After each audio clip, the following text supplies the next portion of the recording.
Yemen is currently in a state of great instability. It has been for several months, in fact. But it came to a head early today when an apparent coup attempt was launched against the presidency. Now, the U.S.-backed President Abd Rabbo Mansour Hadi was inside his personal residence as it came under heavy shelling for half an hour, but he was unharmed and protected by guards. At the same time, Houthi rebels also raided the president's offices, sweeping into the presidential palace and looting the ground's arms depots. Now, it's believed that they went into the presidential palace to seize the president. He had already moved to another residence of his own in the downtown area of Yemen's capital, so he, at least at this point, has evaded capture by the rebels. Now, one of his force commanders said this is a coup. There's no other word to describe what is happening but a coup. I would agree.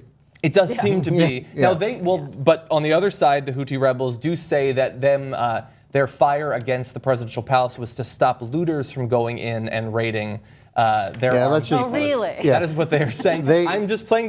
They just said the rebels intercepted and foiled attempts by an unspecified group to loot weapons from the presidential palace. Yeah. Oh, well, okay then. Yeah. Unspecified group. By the way, I don't even know, coups aren't always bad. No, they're not always bad. But that said, what's amazing is that he has held on since September. We back him, and there are negotiations happening. That might be. And this was a ceasefire that was broken while those negotiations were going. Hopefully, those could restart. Obviously, Yemen is an important ally there, and instability is not something that the United States is even remotely interested in, would ever be interested in.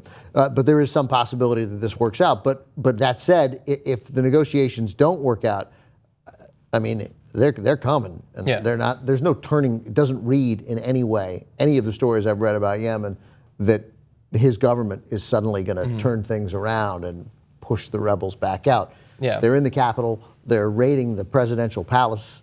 They've stolen weapons. We have this is only a matter of time, unless some sort of settlement is worked out before these guys have some degree of power. It seems like they have quite a bit to begin Sanaa. with. Yeah, it seems like they already have a lot. Yeah, but also Houthi fighters roam the streets on foot in pickup trucks mounted with anti-aircraft guns. That's never good. Mounted checkpoints around the capital and near the prime minister's residence, and beefed up their presence around other key buildings, including the intelligence headquarters. The headline on CNN International, most recent headline, is Yemen's president, quote, has no control.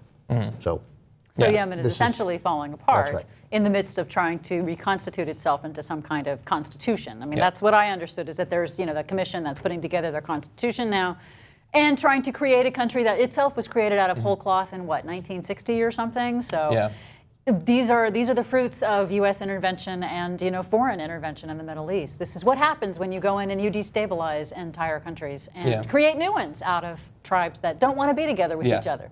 Yeah, and as I pointed out, the current president, the president who seems to be losing his total control over the country, is backed by the U.S. I don't know his policies. I don't know I know that he's helping us out in our fight against al-Qaeda there. He's a progressive. And that's what he's pro-gay marriage. But I do want to quickly say the reason that I think many Americans should potentially care about this, and why internationally it is quite significant, is that while you have the Houthi rebels, who are Shias, fighting against Sunnis in Yemen, you also have al-Qaeda, who's fighting against both.